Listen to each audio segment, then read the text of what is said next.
Good morning, everyone. Up and early. Welcome to Story of the Blues. Today, it's our first away game this season, and we're off to North London to see Oldham Athletic play away at Wealdstone. It's a team that we're familiar with in this division. We've played them 4 times, and we've yet to beat them. They'll actually been my 5th visit. I did go once previously ground hopping. Although we've never beaten them, we've never actually lost at Grosvenor Fell. We've drawn twice there and lost twice at Boundary Park.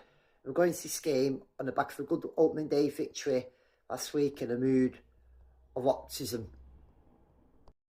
Wealdstone lost away 2-1 at Dagenham last week in their opening game.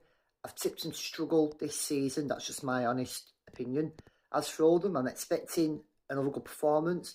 I don't see any need for tinkering or messing with the team. Sustain that winning team. Let them gain momentum, build on it. Winning brings confidence to the team. We've sold just over 400 tickets. I thought they'd sell a bit more, but we've got a big London following in Oasis. I know there's a couple over from America, Detroit Athletics and Andy from Australia. I think there'll be a good number of us today. So I reckon on the pen today we'll probably bump it up to 600 to 700. So 4 of us in the car, which I'm really looking forward to. Having only done one pre-season away game and not done an away game since Radcliffe, and I mean not Radcliffe pre-season, Oxford away, but there's literally nothing to play for, just irony of ticking off a new ground, which I do like doing. It should be a good day out. I was out last night in Shaw where I live with a few Oldham fans. We met up with a couple of mates who've come down from Carlisle. It was good to see them. Good to see they're keeping well.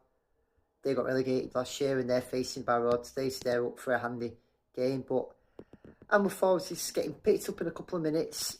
And I don't really need to go too much into Wealdstone's history because I covered them in previous videos, but from 1899, they nicknamed the Stones. Stuart Pearce, Vinnie Jones and Jermaine Beckford have played for him. There was once a time when they had a bit of money behind them. They were the first club to do the National League when it was the Football Alliance and FA Trophy double. Under Morritt, they had a bit of a glory spell, but then he left the club and he left them in the shit. They played a little bit, 2 years at Vicarage Road with Watford. They had to go to court in 1994 to stay in existence. They did used to play at Lower Mead, again where he got sold. A group of hardcore fans, around 200, kept them going. They had relegations in 1988 and 1992, and they'd been relegated in 1994. In fact, they'd been from Dunstable, resigning from the Southern League. They then took voluntary demotion in 1995, but a manager called Gordon Bartlett brought the glory times back. He got promoted in 1997, again in 98, and a third straight promotion would have happened in 1999 if that had been for ground grading rules. They moved to Grosvenor Fell in 2008, although they have now since announced plans for a new ground. They were supposed to go to the Hive and something happened with the council and Barnet ended up having it. 2004 they reached the FA Youth Cup and had a good run. They played at Anfield. They won the semi-finals, reached the FA Trophy in 2012. Bartlett finally stepped down in August 2017. He'd been at the job for 22 years. Dean Brennan took him into the National League, where they've been for the last 6, doing the 6th season now. And they had a good spell with Stuart Maynard, who left to go to Notts County last summer. So they've got a fair bit of history. They've got a famous fan, the Wealdstone Raider, known as Gordon Hill. I have met him before a couple of times. I spoke to him in Berlin at the Euros final. And everyone associates him with his "you want some." He actually does a lot of good work for charity behind the scenes. So there's more to him than just that video. And if you actually talk to him, he makes some good points about football.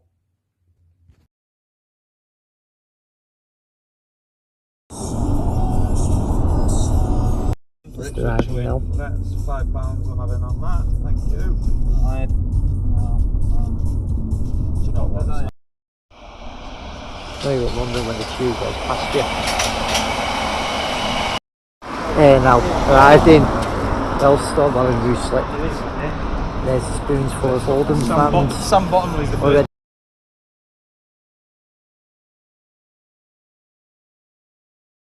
The shortest ever walk to a toilet in Wetherspoons. As you can see, normally 99% of them are ages. There you go. I've done it. Match drinks, Wealdstone away, first away game season. Load of Oldham fans in here. Back-to-back wins, please. A bit of consistency. And let's keep this good start to the season. It's one game from win this. They've lost a lot of players from last season. And this is why I'm feeling about when we played Keats last week. It looks solid, decent. Come on, Oldham! Come on, Oldham! Well, let's have it. Whoever screens should be promoting the local football. What's your prediction for today? 3-0 for today. Come on, Oldham. Brilliant. Danny, prediction please. 2-0, and we're going for Fondop double. Come on. Brilliant. Come on.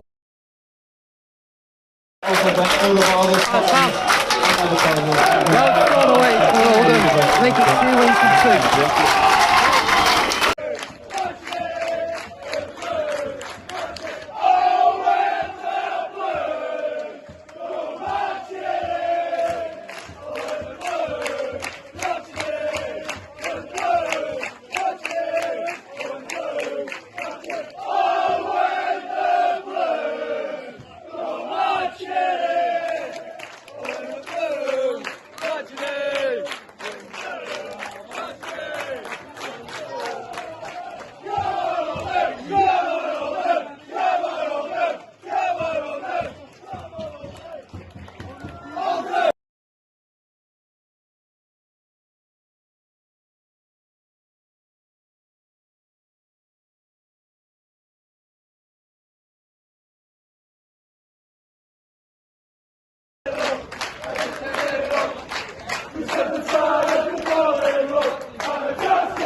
Banana, it's a south.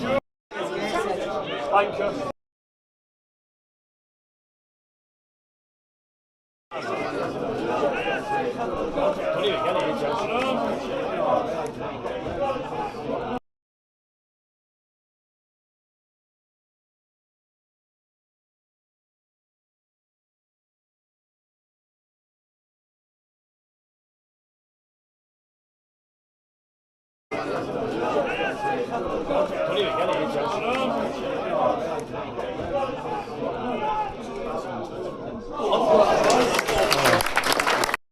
Come on. Too sharp for the ball, come on.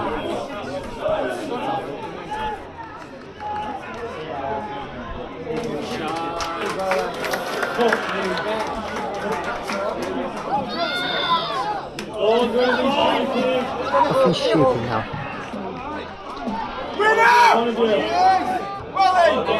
Go on, give it again.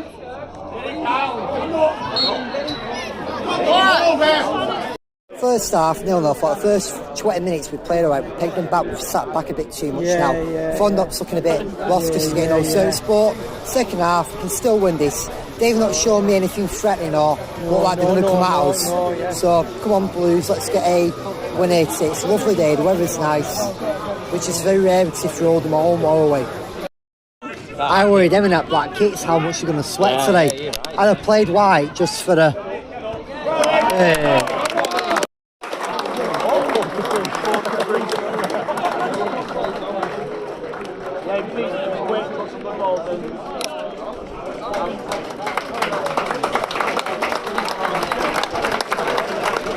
We had 5 minutes like on the up and then just absolutely sat back constantly, but at least now we're trying to we go. look like but we're trying to threaten at least. Yeah, there's a bit of intent.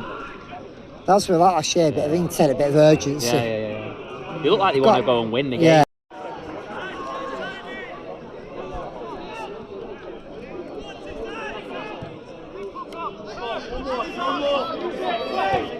What's he doing up there?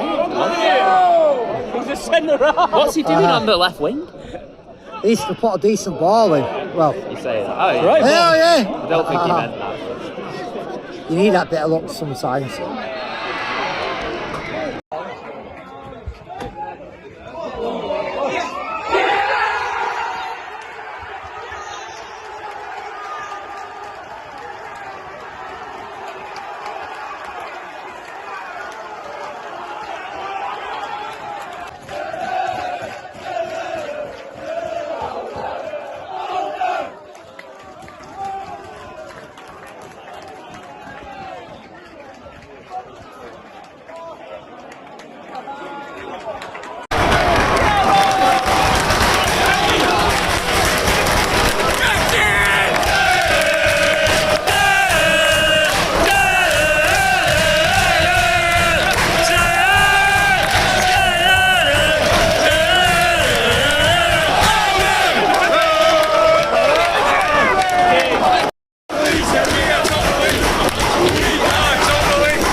Fucking hell.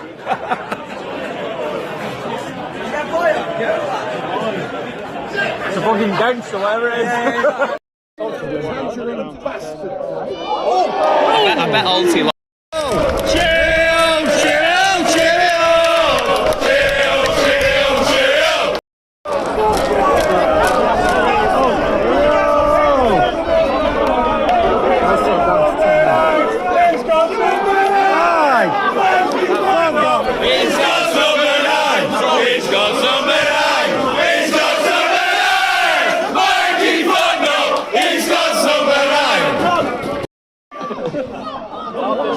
Not the Swifties.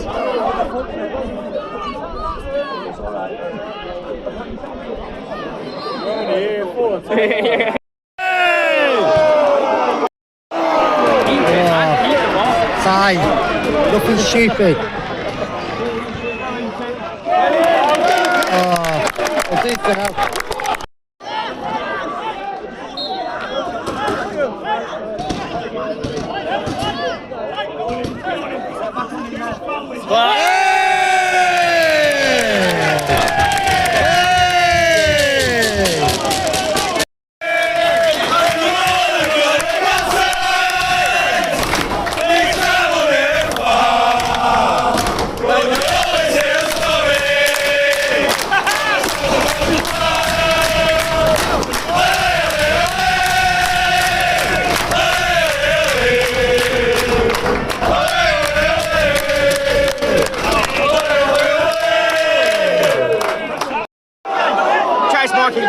Go on!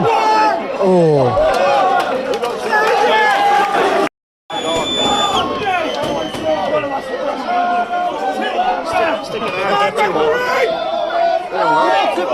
Blow the whistle! Come on, ref. Go on.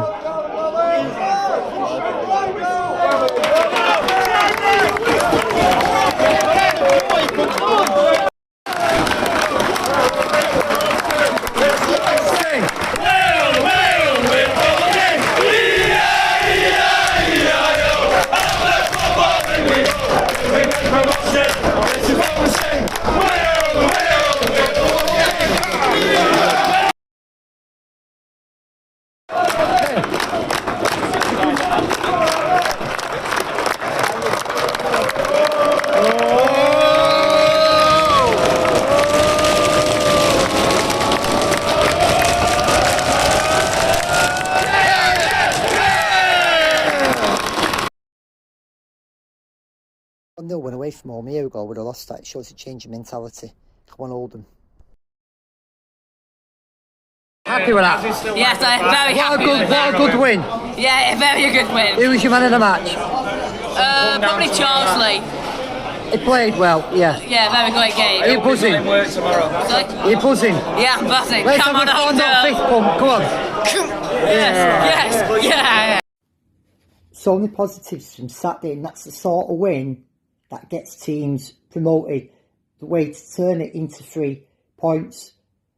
And it shows a big difference already. I'm seeing the midfield compared to last year. We had them on the front foot, especially the first 30 minutes. We're closing the opposition down. We're chasing balls, we're pressing them.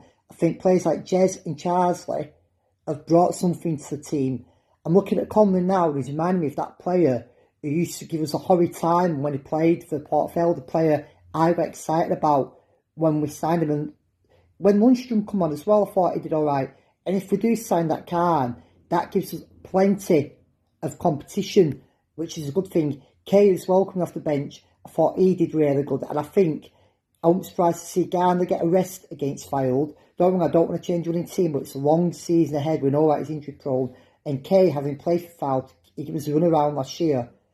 That wouldn't surprise me. Well, Mick Hudson, again, was, to me, on top of the game. Made some vital saves. And like you said, 2 wins from 2. The first time, I think someone said since he was under Paul Dickoff, 2008 or 2011. Yeah, 14 years since we last did it. It was 2010-11. We beat Tranmere and Notts County. It's 38 years since we did it without conceding a goal. So it's been a long time. And going back to subs, I thought Caprice, Kane, Lundstrom all show that urgency, what we like last season. Don't get me wrong, it wasn't a pretty game at times. And a year ago, we probably would have drawn or lost that. You could see Wealdstone did start to get a bit of momentum behind them, but end of the day, at 1-0, we looked comfortable after that. And I felt like we'd concede. If anything, I thought more likely to get a second one. Fondop started off good at times. It looked like a bit of passion as he played on. It was his flick on that got us a goal, because their play to be sent off, and he's never going to be a 20-30 goal scorer, but when he scores goals, he scores when it's mattered, but he does cause problems. And we do know when the rest of the players come back, he's going to be probably an impact player. He's probably going to settle behind Norwood and Garner, but they shouldn't just walk into the team, because he still offers something. You can tell when he plays just how much it means to him. He loves pulling on that shirt. I know I took a bit of stick on Twitter off some people for it, but that's just how my opinion is on him. And again, 2 wins from 2. He didn't use all his subs, so he's saving legs for Tuesday. Another clean sheet. And it's promising seeing people coming away clapping. If we'd lost that, it wouldn't have been because we'd been bad. It'd have been hard done. And Hudson, that save he made at 0-0, I thought if that had gone in, it'd have been different. And Wealdstone aren't a pretty team, and we know that. And that's why it's glad to finally get over this hoodoo. And I'm just looking at this team, I'm getting Ian Dowie vibes from it. We're controlling possession. We weren't overrun by them. And I know they've lost a lot of players from last year. If you remember last year, when they played at their place, they destroyed us using the wings. I know one of the lads has gone to watch them. It shows how, another thing you've got to give Mellon credit, is the fitness. They're looking a lot fitter. And they worked tightly within the midfield today. And the way cards, when that header went in, I didn't think it was going in. I thought it was going to go wild, but looking stronger, looking more physical. The defence was more comfortable, more relaxed. Monet deserves credit. The fact he was pushing out wide. He was trying to put crosses in, which thinks if we are struggling in attack, we can push him forward if we need to get another late goal. And I think our defence this year will be a big strength. So I don't see many teams breaking them down. They don't look soft. Kitchen again, when he come on, offered us something extra out wide. And for me, we've got 2 tough games coming up, Fylde and Aldershot. But the way we're playing at the moment, I wouldn't fear anyone. I know it's still early days. You could say we've had 2 poor teams. Another player deserves a lot of credit, and it was between him and Monet for my man of the match, and that was Ragland. He won everything. He was absolutely on top form today. And we know it wasn't the greatest performance. It makes me think, when we do play really well, when we do switch on and get into that next gear, how well we're going to play. It's great to see the fans getting behind the team. Jez played well. Some say it weren't as good as it was last week, but it looked effective for me. He did what he had to do. Another thing that helped was the pitch hadn't been watered, and you could tell they were using that to try and make it hard for us. And I've tipped Wealdstone to struggle this year, and I think they will, but credit. The fans had a laugh both before and then afterwards. I didn't see the Raider today, he wasn't there, but it's nice to go on the social bar before the game as well. I wish more clubs in this level would do it. But roll on Tuesday night now. I still think we may bring in another attacker.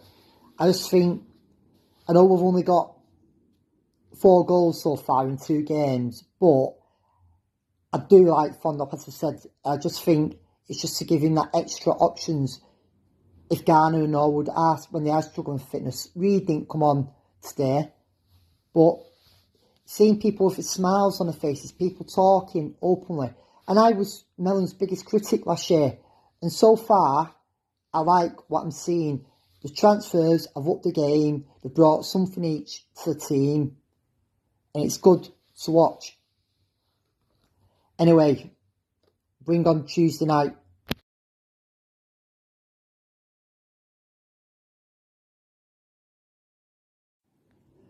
And that concludes this week's Story of the Blues. Nice to see a fair few faces, especially some of the Oasis lads. Cheers to Adam for driving down, Jacob and Danny for some of their videos, and the lads on the Low House Buzz who put my name into another song. I've not got a video here, but I may get it for next time. I don't think it'll pick off, really. I'd rather this thing about the players getting behind them, and I'm not trying to blow my own trumpet up either, but 2 games in, 2 clean sheets, 6 points on the board.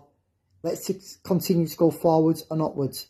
Come on, Oldham, see you on the terraces. I'm Tommy Oldham. Feel free to share this and tell your friends about it, and if not, unlucky.